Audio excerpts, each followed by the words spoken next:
Anong mensahe ang kailangan marinig ng mga earth signs? Taurus, Virgo, Capricorn, nowadays or within 1 week from now.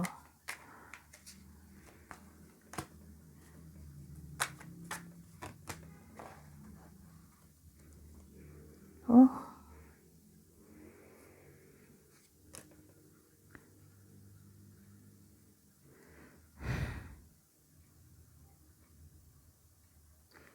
Kasi parang ang dating in the past na to kasi nasa first position. Nagkaroon ng parang indecisiveness sa bagay. Ito naman to. Ay, pala nakalagay indecisiveness sa topic ng pregnancy, reconciliation,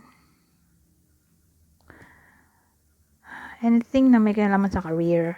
So, sabihin natin pag initiate ng action sa career o accept ng opportunity.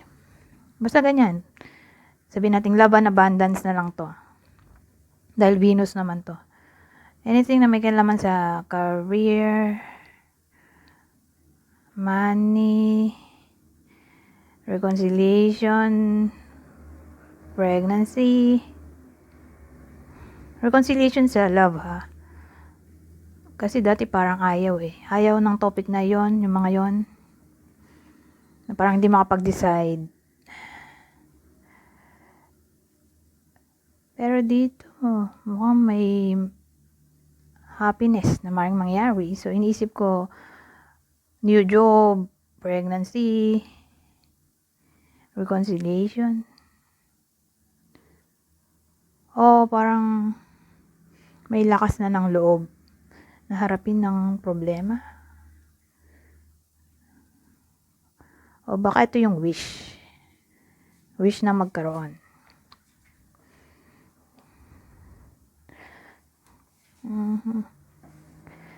So, kung reconciliation o pregnancy, kung yun ang wish,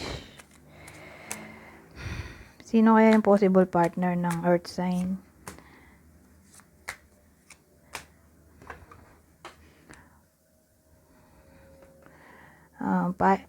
Lahat ng water signs, Cancer, Scorpio, Pisces, ito, Libra.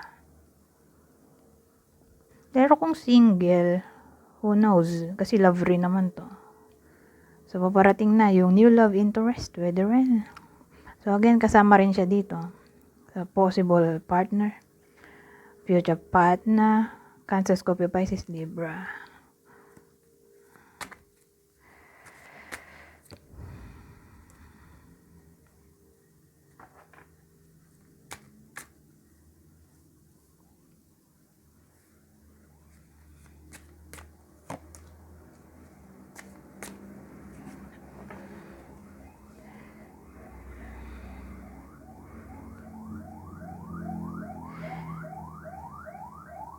So, sabihin natin nagkaroon ng problem yung iba sa inyo, sa money.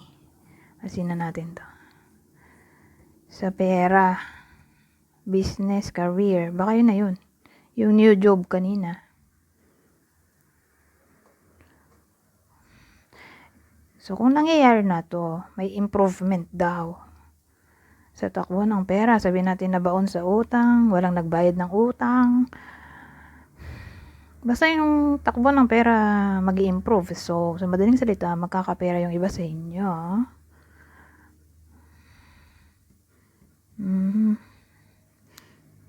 Be optimistic. Pwede nga may umutang di nagbayad. So, ayan na nga. Magbabayad na. O pwede rin kayo mismo di makabayad sa pinagkakautangan nito. Makabayad na. So, sino kaya yung possible pa-deal ng iba sa inyo?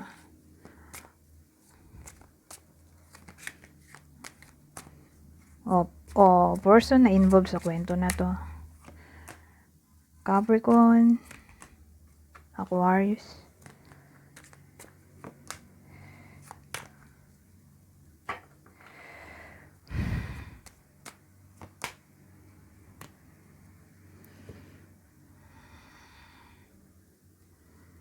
Ano to?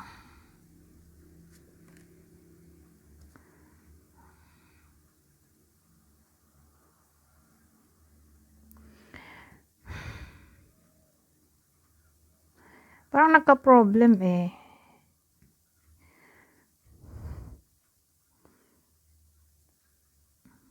Promotion siguro to. Para sa iba sa inyo, sa makaka-relate, ni-expect na promotion. Parang na-postpone. O sabihin natin may umagaw. Ewan ko, for some reason, ito magsasaya na dito. O baka ito yung hinihintay ng iba sa inyo, promotion, increase salary. Kasi ito ay success, victory. So, iisip ko kung ano ba ito. Na parang nagka-problem dito.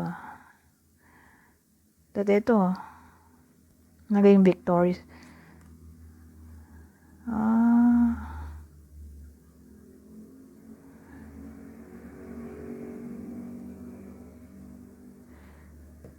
So, ang mapagtatagumpayan pala dito ay may kinalaman sa pag-let go ng toxic people.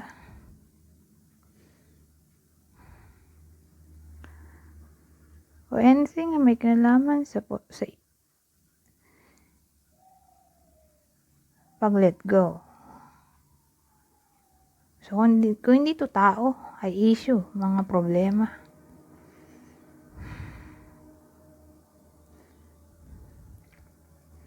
So, finally, makaka-let go na yung iba sa inyo sa toxic people, situation. Kasi kung situation, sabihin natin may pinagkakautangan. Di ba toxic yon? Kung di tao na toxic, ay pinagkakautangan. Ano ba bang toxic situation? Abusive connection, situation. Di ba? So, in general na lang, na parang problem. Eto, feeling victorious kayo. Mawawala na yon. Magkakaroon na kayo ng freedom. Lalo na siguro kung utang nga. Mababayaran ng utang. O magbabayad na sa inyo ang may utang. Kasi pera to eh. Dahil pentacles. Pero, sabi naman dito, letting go of people. So, sama na rin natin yung buong tao. Tao na toxic. Mawawala na sa landas ninyo. So, basta ganyan.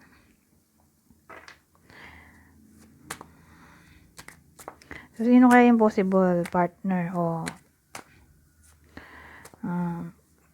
kadil nyo na toxic? O naandun kayo sa situation na toxic. So, sino yung involved na tao dito bukod sa inyo? Leo, Libra.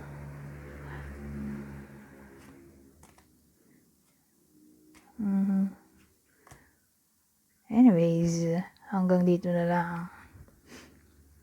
Goodbye for now.